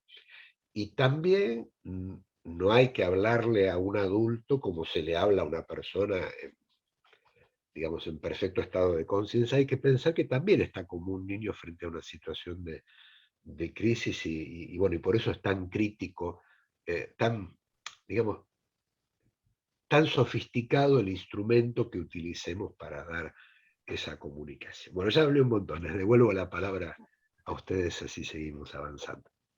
Bien, tomo la palabra porque me gustaría seguir haciendo eco y replicando la palabra del público, que tienen muchas más consideraciones positivas para ambos, ponderando distintas virtudes de ambos, que si las enuncio nos pasamos el rato.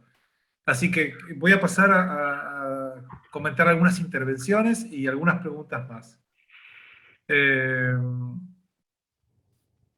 Estela Menucci resalta el paso por los hospitales públicos, deja una marca en los que trabajamos con la escucha y la palabra imposible de borrar.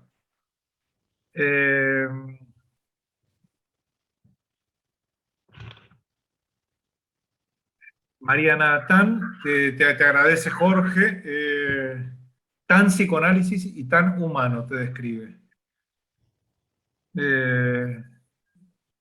Norma Vicky rescata a Sandra la importancia de lo interdisciplinario. Pablo Slemenson resalta lo excelente de las presentaciones y dice que recuerda a maestros como Gian Antonio en su integración cuerpo-mente, que hoy en día está un poco perdida con la fragmentación de la medicina en especialidades y el corrimiento de la psicología, del psicoanálisis hacia la filosofía.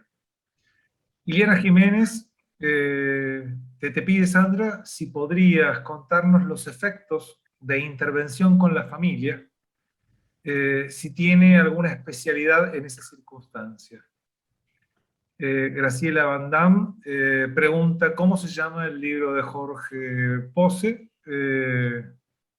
Graciela, creo que ahí lo pusimos, si no ahora Jorge va a decir el título.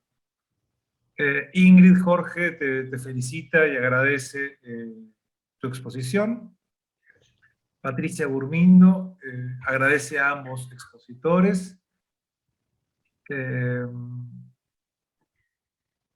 Y por revalorizar el psicoanalista, el encuentro personal con el paciente, desde el encuentro con un bebé hasta el encuentro con la locura. Mónica Fabeluques agradece que ambos han compartido la clínica de las trincheras, tomando la urgencia como situación de crisis, y también significa como una oportunidad. Las intervenciones implican una escucha como un yo auxiliar, con un efecto de presencia.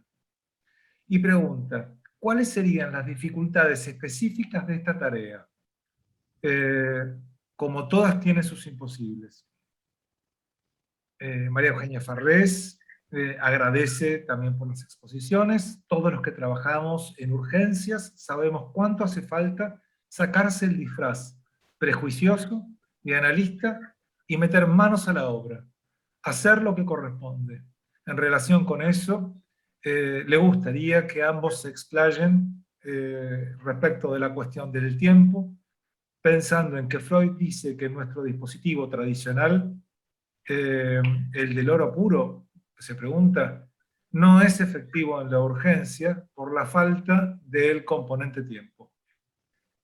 A mí me gustaría pensar, dice ella, la transferencia como un lugar para hacer, crear tiempo activamente para operar en él. Y les pregunta a ambos cómo lo piensan. Elsa Hedge, hay que capacitar a médicos y equipo para instaurar una modalidad de equipo. Pablo Slemenson, nuevamente, Sandra está rescatando el valor de la honestidad intelectual y la transparencia del vínculo con el paciente como metodología general del trabajo y la vida. Silvia Schlafman agradece las ponencias y adhiere a pensar los psicoanalistas y no el psicoanalista para descoagular filiaciones teóricas obturantes. ¿Cómo repensar entonces los horizontes y las fronteras de la implicancia del analista en el campo clínico, en la escucha de las urgencias? Y me detengo un poco acá, hay muchas más preguntas, pero así, sí. Bueno, empiezo un poquito yo. Bueno. Sí, ¿te parece? Voy a juntar lo de Ileana con lo de Mónica, porque me parece que siempre atravesar un evento médico es una crisis, y también una oportunidad para el que acompaña esta crisis, para nosotros como psicólogos, ¿no? ¿Cómo atraviesa este evento médico cada sujeto y su familia con los recursos que tiene? El tema es si esos recursos se van a ser recursos externos y recursos internos. Cuando digo recursos externos es el contexto, la familia, y el equipo médico. Siempre cito estas cuestiones. En el hospital, por ejemplo, el hospital es un centro de referencia, con lo cual muchas veces hay familias que migran, que vienen del interior e incluso del exterior. A veces vienen a trasplantarse familias de otros países, con lo cual a veces llega el niño con un solo familiar y se queda durante muchísimo tiempo en el hospital. O incluso a veces llegan familias que vienen de un pueblito muy pequeño, con lo cual llegar a la gran ciudad, al hospital italiano que es enorme, el contexto es muy desorganizador para esa persona con ese niñito, y acá también se incluyen en el equipo interdisciplinario los trabajadores sociales para acompañar. Entonces, los recursos externos son muchísimos, la obra social, los trabajadores sociales, todos estos pueden funcionar como sostén, como pueden no funcionar como sostén. Pueden traer inconvenientes y obstáculos, como pueden ser muy facilitadores de que todo fluya. Entonces, la pregunta de Ileana era qué efectos puede tener, y dependerá de cómo funcionen estos recursos internos y externos. Yo hablaba de trauma, pero también me parece que otro concepto que a mí me ayuda muchísimo acá es de las series complementarias también, que no lo quise nombrar para no ser tan extensa en mi texto, pero bueno, tampoco ahora lo voy a desplegar, pero también esto influye como factores que intervienen en cómo se va a dirimir los recursos que tiene cada sujeto y su familia, si va a poder quedar, si va a poder interrumpir su trabajo, si va a poder venir a algún otro a sostener al familiar que está a cargo. Bueno, todo esto va a hacer que atraviesen esta situación de la mejor manera posible, y esto se convierta en una oportunidad para curarse o para mejorarse de esta patología, y quede como un recurso para esta familia disponible para ser usado en otro momento, o se convierte en una situación traumática, difícil de abordar. Hay padres, hay parejas parentales que se unen muchísimo, están separados y pueden acompañar al hijo de una manera muy buena, y hay matrimonios muy consolidados que no lo toleran y terminan separándose, y eso lo hemos visto un montón de veces en el hospital, en medio de una situación de enfermedad crónica de su hijo. Entonces, las consecuencias se diría que son de lo más variadas, y siempre elijo pensar el caso por caso y no por patología o por generalidades, ¿no? Entonces, por eso lo unía con lo que preguntaba Mónica de crisis y oportunidad. Dificultades e imposibles, muchísimos. Yo siempre digo que entre lo ideal y lo posible, siempre podemos hacer lo posible. Y lo que más nos corre, me voy enganchando a las preguntas, es el tiempo acá. Porque acá no es ni el tiempo del inconsciente, acá es el tiempo orgánico, el tiempo que nos da la patología, y el que pone ese tiempo es el equipo médico. Nosotros podemos decir, salgamos un cachitito de la urgencia. Yo desde mi trabajo estoy preparando a un niño que se tiene que operar, la verdad que necesito un poquito más de tiempo. El tiempo me lo va a dar el cirujano, el llamadito es al cirujano, yo cuento con un poquito más de tiempo, podemos correr un poquito a la fecha de la cirugía, eso me lo va a decir el cirujano. Acá el tiempo es el tiempo real con el que cuento, y el trabajo interdisciplinario es el que me va a permitir saber si cuento con más tiempo o no. Si yo detecto en este trabajo con la familia otras cuestiones que salen de este objetivo focalizado de atravesar la enfermedad orgánica, veré con muchísimo cuidado si hacen al obstáculo para atravesar esta situación o no. Me los guardaré para cuando la resolución médica sea, y los generales yo los señalo, todos esos señalamientos de otras cuestiones psicológicas que uno detecta justamente porque acompañar a una familia y a un sujeto en estas situaciones uno detecta muchísimas situaciones psicológicas previas y que se dan en ese transcurso, las dice a posteriori, una vez que la familia salió de esta situación médica. Ahí la señala, bueno, ahora que se solucionó este tema médico, estaría bueno que presten atención que el niño es muy apegado, que sigue durmiendo con la mamá, que sigue haciendo pis, y lo que uno haya detectado.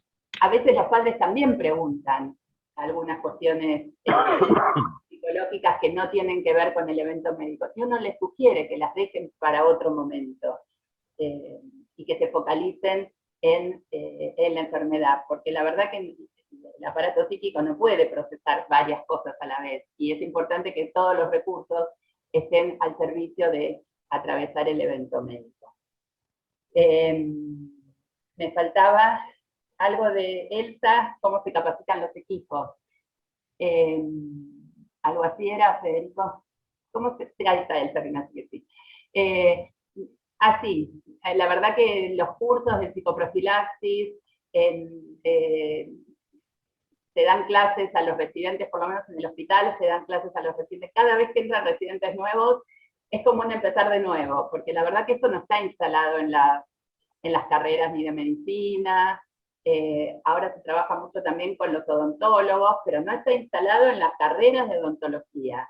Entonces es como un trabajo de difusión. Yo cada vez que doy cursos a colegas en formación, me pongo contenta que lo difundan en otras provincias, incluso a otros países, porque la verdad que son granitos de arena que uno sabe que va en beneficio de cada paciente que atraviesa esta situación.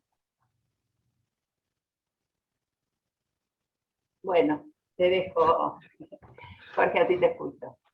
Muchos temas. Yo me voy a concentrar en una de las preguntas que me lleva a un tema que vengo pensando mucho y le doy mucha importancia, que es la cuestión del tiempo. O sea, bueno, no noté quién, pero alguien comentaba lo que dice Freud en relación a que en la urgencia no hay tiempo, y creo que hay una vuelta de tuerca importante para esto. Digamos, urgencia significa que hay que hacer algo rápido, pero en ningún lado como en la urgencia tenemos tanto tiempo. Digamos, yo en mi consultorio tengo 50 minutos y puedo verlo, no sé, la semana que viene. En la urgencia tengo realmente todo el tiempo del mundo. O sea, la guardia dura 24 horas y al día siguiente a las 8 de la mañana va a llegar un colega que va a estar las próximas 24 horas. Yo voy a volver la semana que viene, todos los días hay alguien ocupando el mismo lugar. Digamos, no necesariamente la intervención tiene que tener un fin en un tiempo determinado. Esto, así como es angustiante que hay algo desesperante que hay que hacer ahora mismo, es muy tranquilizador saber que yo estoy para esto y, digamos, de mi lado por lo menos no hay problema. Por ello tengo mi problema, pero cuando encaro esta situación la encaro así. Si lo vemos de ese modo, como yo tengo tiempo para seguir atendiendo todo lo que sea necesario, el paciente está desesperado. Mi trabajo es construir tiempo. O sea, ese tiempo, abrir un tiempo entre el paciente y yo en el que podamos trabajar los dos sobre lo que está sucediendo. A veces uno no puede hacer lo que hay que hacer porque no hay tiempo y también porque el paciente no lo permite. Entonces a mí me ayuda mucho esta fórmula que utilizó Penélope cuando todas las noches destejía lo que había tejido. Digamos, puedo empezar con otra cosa. Digamos, a veces solo puedo esperar. Incluso la sensación de aguantar, de estar soportando. Alguien está haciendo algo muy grita, unos gritos que me lastiman los oídos y me hace sentir mal, pero bueno, yo puedo soportar gritos. No está de mi lado el problema, digamos. En algún momento, por ejemplo, este relato de las mandarinas, en algún momento le encontraré, como fue lo de tomar la mandarina en el relato que hacía Sandra, le encontraré la vuelta. O sea, en ese tejer y destejer, en algún momento va a quedar una hilacha de la que enganchar y empezar el tejido que yo quería hacer. O sea, puedo tejer aunque no sea lo que va a quedar, digamos, después de destejeré. Digamos, si conseguimos que se arme un tiempo en el que empiece, por ejemplo, en ese momento, con la mandarina le empieza a tocar la panza. Bueno, en esa intervención llega un instante en el que empieza a pasar algo. Hay algo muy lindo que muchas veces pasa y es muy agradable, que es que cuando el paciente salió del momento de locura y empieza a hablar, suele decir, uy, pero esto va a llevar mucho tiempo. O sea, se da cuenta de que lo que era una urgencia, había algo que había que resolver en el instante, pero ahora él dice, va a llevar, dice, no va a haber tiempo para que yo cuente todo lo que tengo. Yo les digo, yo tengo todo el tiempo del mundo.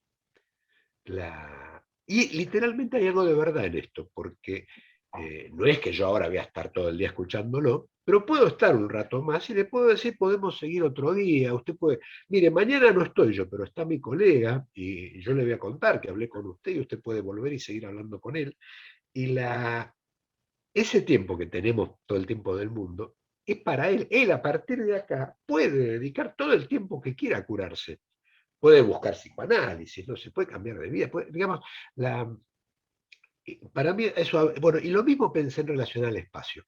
En la Guardia General de los hospitales, literalmente no hay lugar para la salud mental, con todos los sentidos que se le puede dar a esta frase. Digamos, el hospital tradicional no quiere que haya locura en los lugares de medicina, digamos, o sea, en contra de lo que dice la ley. Entonces, siempre hay que construir un lugar. A veces hay que...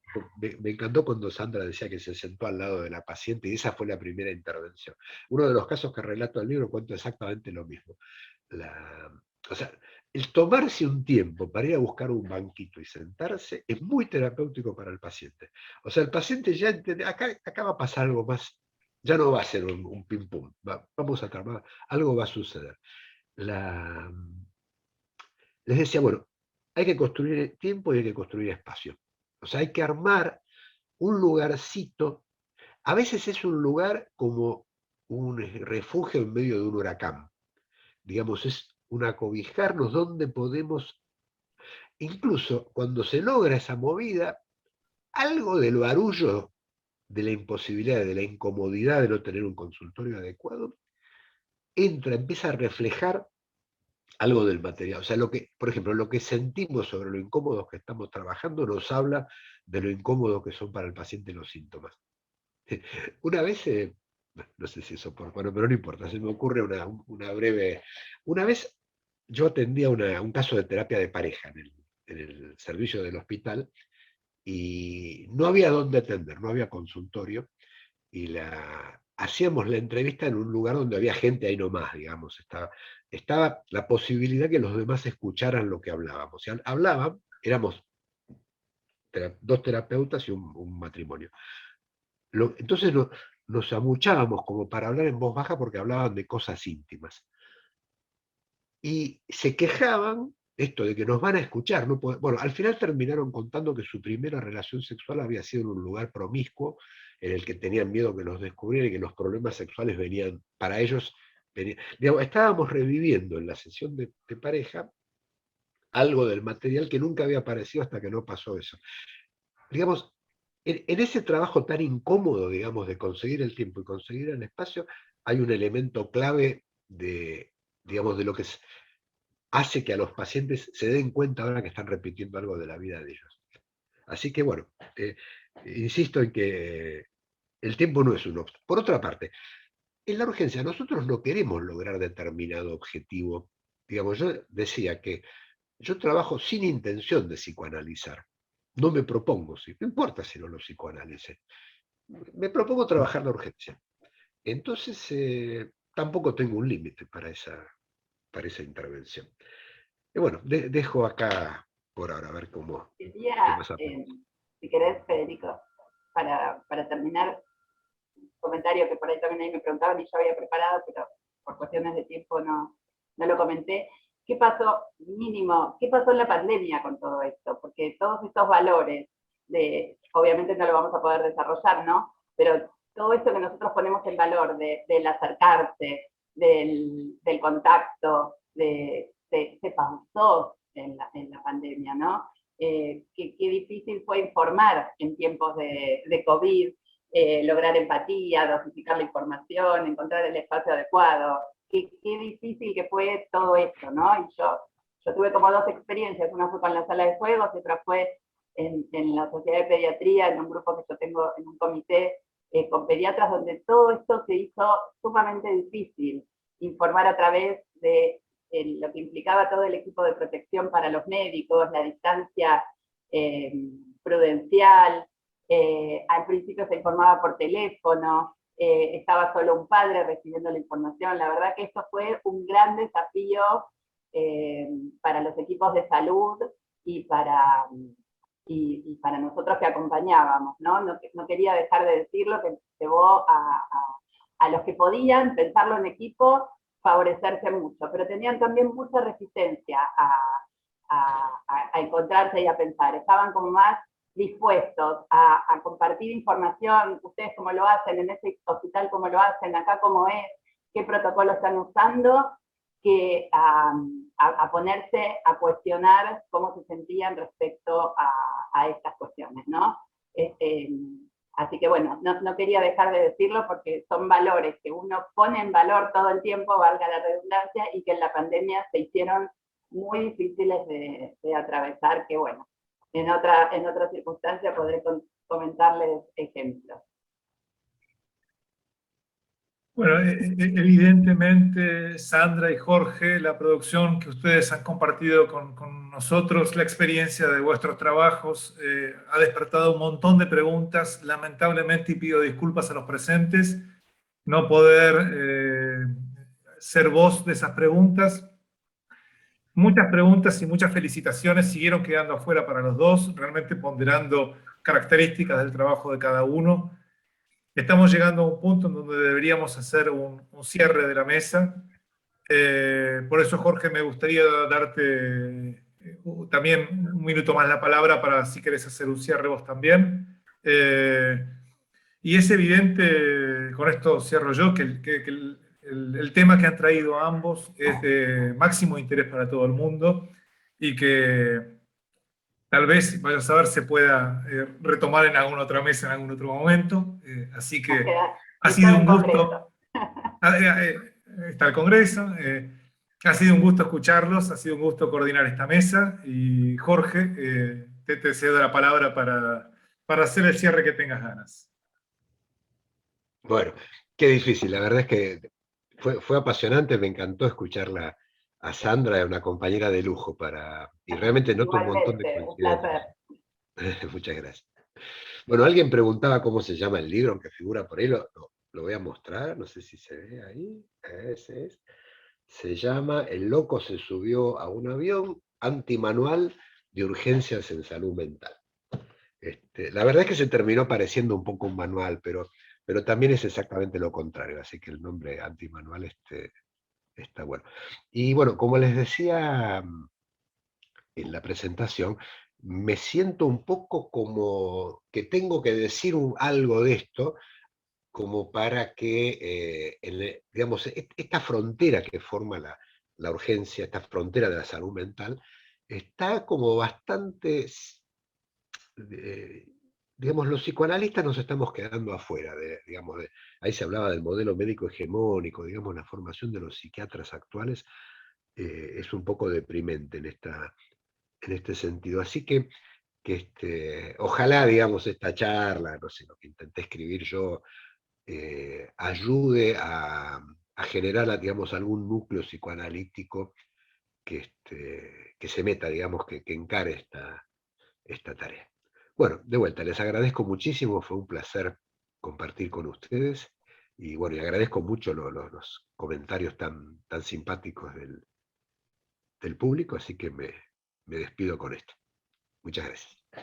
Bueno, antes de pedirle a Norberto que abra micrófonos para todo el mundo, para despedirlos con un afectuoso aplauso, me gustaría agradecer y saludar a la presencia de distintos colegas, no solo de la escuela, sino del interior del país y del exterior del país, que por suerte han podido acceder a través de esta vía a poder escuchar esta ponencia de ustedes dos, que es uno de los grandes beneficios que tenemos.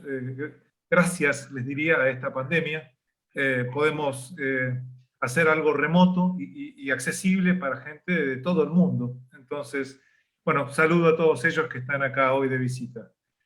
Norberto, ahí sí te pido y te cedo. Lo que vamos a hacer es permitir que los participantes activen sus propios micrófonos e invitarlos a que lo reactiven, y así podemos aplaudir esta mesa tan interesante que Jorge y Sandra nos han aportado. Gracias. Gracias por los comentarios. Gracias. Felicitaciones. Muy Felicitaciones. apasionante. Muchas gracias a Muchísimas todos. gracias. Felicitaciones. Muchísimas gracias. Gracias y felicitaciones. Excelente. Excelente, excelente. Excelente. Mientras tanto, los invitamos para la mesa del miércoles que viene, la mesa La percepción del otro, del grupo de investigación en psicoanálisis y política, con el doctor Sebastián Plug y el licenciado Alberto Amil.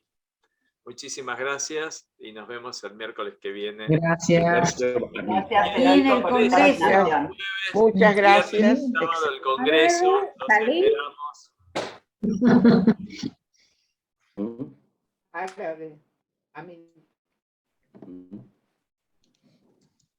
Bueno, me voy a la otra reunión. Dejar de grabar. Próximo. Sí. Sí. Viernes que lo manda. ¿Eh? Bueno, Jorge, un gusto.